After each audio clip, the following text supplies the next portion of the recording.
Hey guys, hope you're doing well. If you're planning to migrate to an English speaking country, immigration authorities may ask you to provide evidence of your English language ability. People migrating to Australia, Canada, and New Zealand have the choice of taking the IELTS General Training Test. IRCC normally requires evidence of English proficiency for work visas, student visas, and immigration purposes, and you'll have to score well in your language test if you want to immigrate soon. The IELTS General Training Test and the CELPIP General are the only internationally available English language tests that IRCC accepts. Your IELTS score also plays a very important part in your CRS score. Basically, the higher you score in your IELTS exam, the better your CRS score would be, and you would have a better chance of getting an early ITA. You can't change your age, your work experience, or your education in a short span of time, but you can definitely prepare yourself better and get a better IELTS score for a better CRS score, and I'm going to show you just how you can do that in this video. The IELTS General Training Test consists of 4 test parts: listening, reading, writing, and speaking. The listening, reading, and writing tests take 2 hours and 45 minutes, and there are no breaks in between the parts of the test. Your speaking test may be offered on the same day as the other sections of the test, or up to a week before or after them. You'll receive a notification in advance if your speaking test is on a different day to your main test day. In this video, I've listed a few important IELTS exam tips and advice to help get you totally prepared for the test, a few important things to do on the day of the test so you can get your desired CLB level, along with helpful tips to get you through each module for your IELTS test, so do watch the video till the end. Hey guys, this is Jason from Dream Canada. If you're new to the channel, I show people how to save their money and immigrate to new countries through my videos without the help of any immigration consultants or agents or lawyers. You can find all process instructions for you to apply on your own through this channel. Subscribe now because all the information provided here is completely free and I answer all your queries in the comment section and on my social handles on Instagram and Twitter, so don't forget to follow us there as well. It's always better to prepare yourself well before your IELTS test day, as these tests are really expensive and you should do everything possible to ace the test in your first attempt. The first thing you should do is identify your strengths and weaknesses. Work on your weaknesses every single day to make sure it does not negatively affect your total score. For example, if you're a slow reader, focus on the reading test more than the writing, listening, and speaking tests. The next thing you should do is have a tailored study plan based on your individual schedule and profile. You should ideally make a study plan at least a month before you intend to appear for your IELTS test, and make sure you follow this tailored study plan for at least 45 minutes to 1 hour each day based on your areas of strengths and weaknesses. It's very important that you stick to your study plan and prepare yourself each day to make sure that you're consistent and you don't waste too much time during your test modules. Next, study the material through an IELTS preparation course if possible. These preparation courses are available for free online on the official IELTS website and the websites hosting the IELTS tests like the IDP website and the British Council website, and even on a lot of YouTube channels as well. The preparation courses provide you with IELTS test material as well as the tips and tricks that you need to know for it. If you still find it difficult to get access to IELTS preparation courses, you can hire a qualified private teacher instead. A qualified English teacher will also help you make a proper IELTS study plan. Just studying won't be enough. You'll also have to practice your test modules until you feel confident. Practice boosts your self-confidence to a great extent, and you're going to need this confidence for your IELTS test, especially for your speaking module, where you'll have a face-to-face conversation with an examiner. For the speaking test, find a friend or family member to regularly practice speaking English with. While reading English magazines or articles, practice skimming the text or reading text quickly to get a general idea or meaning of the text as practice for your reading test. Watch English movies, TV shows, and documentaries with both American and British accents every night and surround yourself with English language news and songs to improve your listening skills. Practice writing a paragraph of over 150 words each day for your writing test, and time yourself each time as your task would be to write a letter. This would especially be necessary if your handwriting is bad. Make sure you practice your modules under time pressure. Test yourself in a 2 hours and 45 minutes time frame just like the exam day. This will help you get to know what it feels like to take the reading, writing, and listening tests consecutively without any break. Your speaking test would mostly be held separately on a different day. The more you practice under time pressure, the better you can manage your time on your test day. You should also be constantly checking out the official IELTS website. The official IELTS website is the best source of information for IELTS candidates. You can read about the rules and regulations of each test, know about the test format for each module, and find out useful IELTS exam tips and materials such as books, tests, and tutorial videos on the website as well. A very important thing that people often overlook is to check the location of your IELTS exam.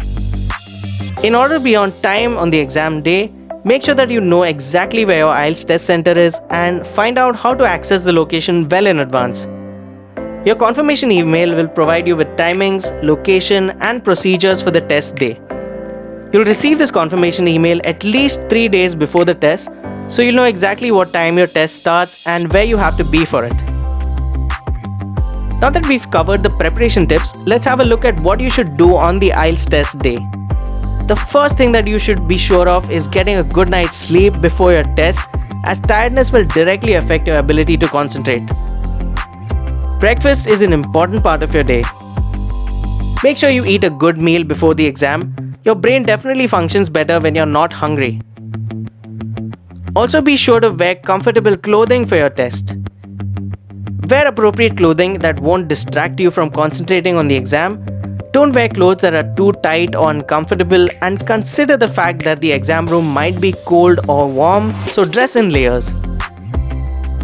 You can carry a soda bottle to the exam hall. You are allowed to take a transparent bottle of water, pencil, eraser, and passport to the exam hall. But instead of water, you can also take a bottle of clear soda to keep your awareness and blood sugar high, as it contains both caffeine and sugar that will keep your energy levels high and help you concentrate better. It's vital to pay attention to your word count as well for your writing task. Although keeping a track of your word count would be easy for a computer-based IELTS exam, it'll be difficult to do so on a paper-based IELTS exam. Keep in mind that you don't only lose points for not reaching the adequate word count, but you even lose points for exceeding the word limits. You'll also have certain sections which demand answers in not more than 3 words and similar word counts as well for the writing task, so you have to be really careful and pay attention to what the question demands. Here are a few tips for the IELTS writing test. Don't use spoken English in your writing. You're more prone to make spelling and grammatical mistakes that way. Write task 2 first, as it's a formal essay and it contributes more to your total score. Make sure your handwriting is legible, tidy, and neat. Practice writing at least a paragraph each day to improve your handwriting if you need to.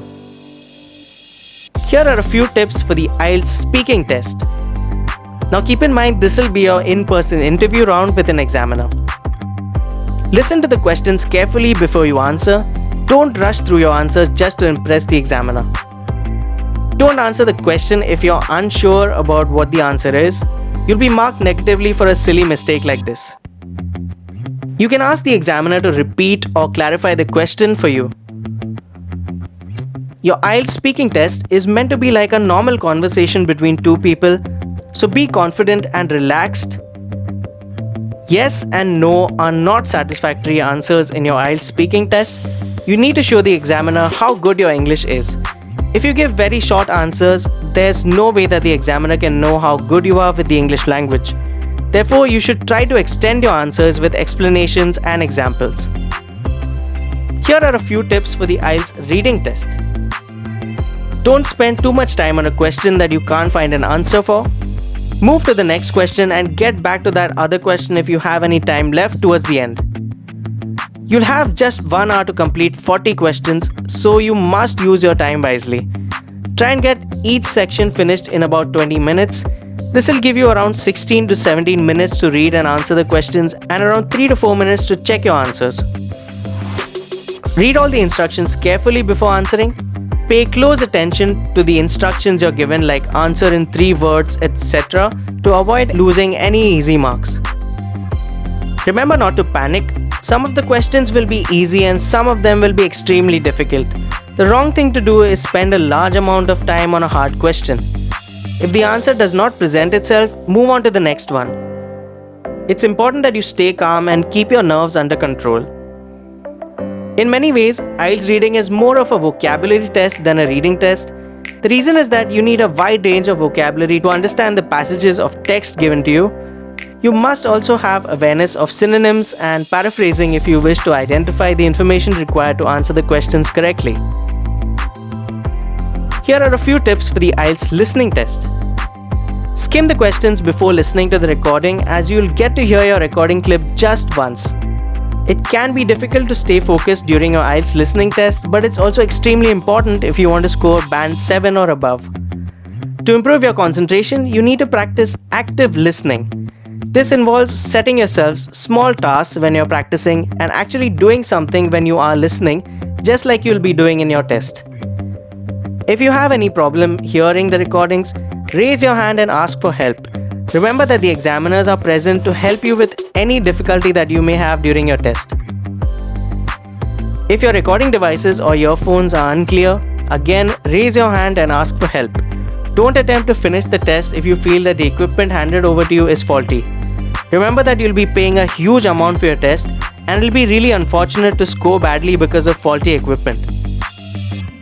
Practice on both British and American pronunciations and accents, as some numbers and words are pronounced differently. Alright guys, so those were all the tips and tricks that you can use to ace your IELTS exam. For more immigration and travel tips, subscribe to this channel now. Do like this video if you like the content and comment what topic you would like to hear about next. Thank you so much for watching. Remember to subscribe for regular updates on immigration and don't forget to follow us on Instagram as well. I wish you the best of luck for your application and hope you have a great day.